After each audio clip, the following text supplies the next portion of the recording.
vous invite d'abord à lire ces quelques phrases qui évoquent le vécu et l'expérience des parents d'un enfant en situation de handicap. Quand vous attendez un enfant, c'est comme si vous prépariez des vacances en Italie.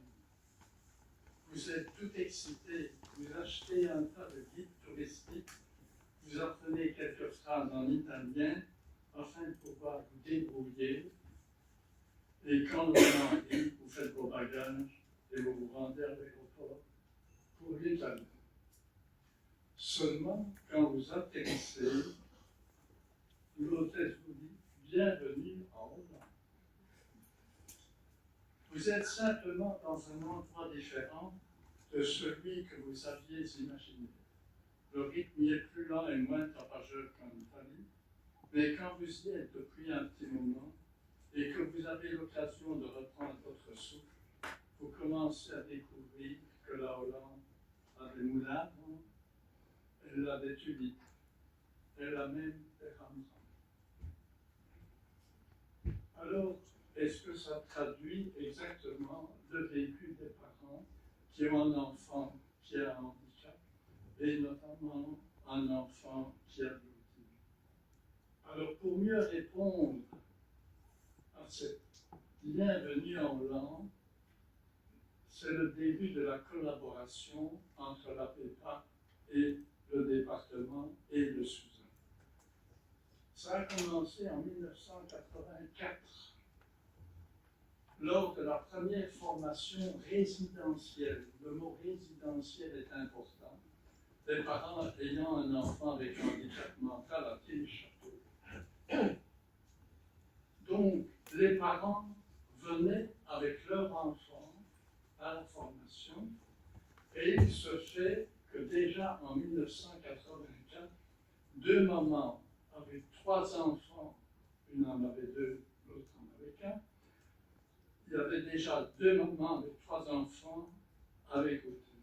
Je ne vais pas vous détailler la méthodologie parce qu'effectivement, on va aborder des échanges sur la façon de mieux connaître et éduquer, qu'on va en même temps faire des activités et surtout, c'est en haut, vous aurez l'occasion de rencontrer d'autres parents, de vous distraire, de vous détendre, de rire.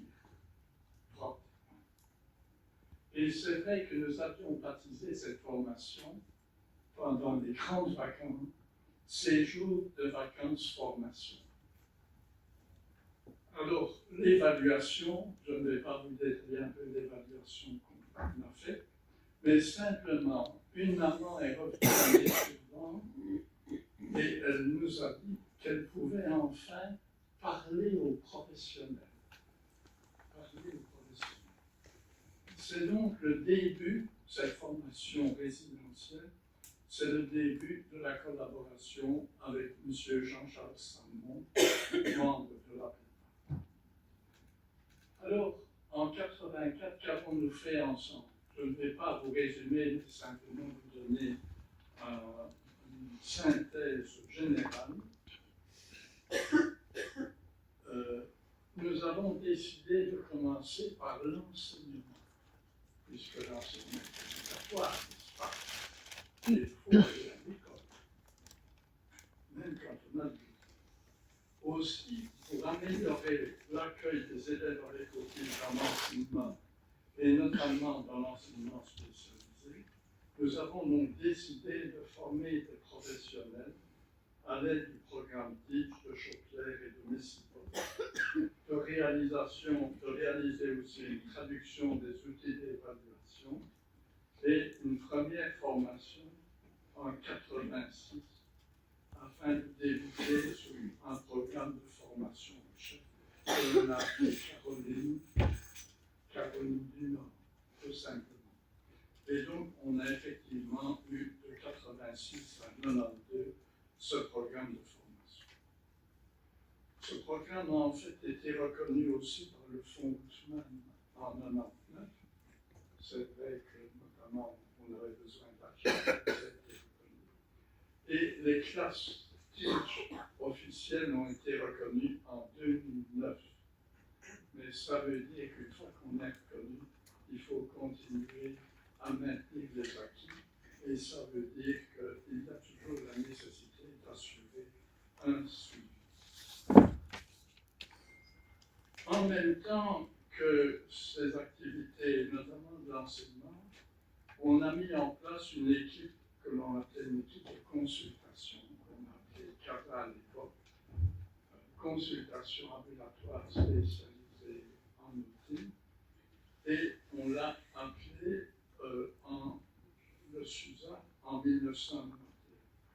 En fait, nous nous sommes aussi basés sur l'expérience de consultation de Kinch en Caroline du Nord, avec comme mission CASA de fournir aux parents un diagnostic approfondi avec leur participation expresse au processus de diagnostic.